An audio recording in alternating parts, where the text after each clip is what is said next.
Dadasi, haqiqatda o'lib qolsam, boshqasiga uylanasizmi? Yaxshi niyat qil, nima deyapsan? Ota-onangiz majburlab uylantiradi sizni baribir ham.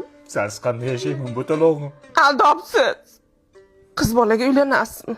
Yo o'tirib qolgangami? O'lib olaverchi, keyin anu qilamiz. Nima? O'lmaysan sen, yaxshi niyat qilgin. Men qaydaga suv olib kelay. O'lmaya. Dadasi, men o'lganimdan keyin o'g'limni opamga bering. Nimaga? Sunnat qiladi. Sunnat bo'lgan-ku, uylantiradi, yaxshi xotin olib beradi. O'gay ona buni qiynaydi, och qoldiradi, ishtonini yuvmaydi.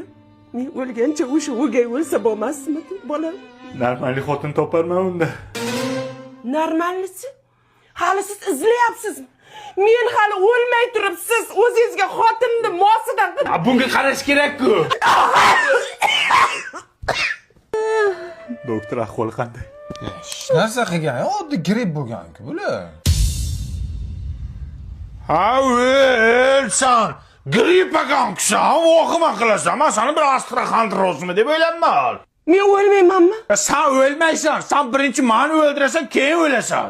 Dadasi, onamga telefon qiling. Uyda dokumentini olib notarsga ketyapti. Nomiga rasmiylashtirishga. Yuguring. Ha, onang.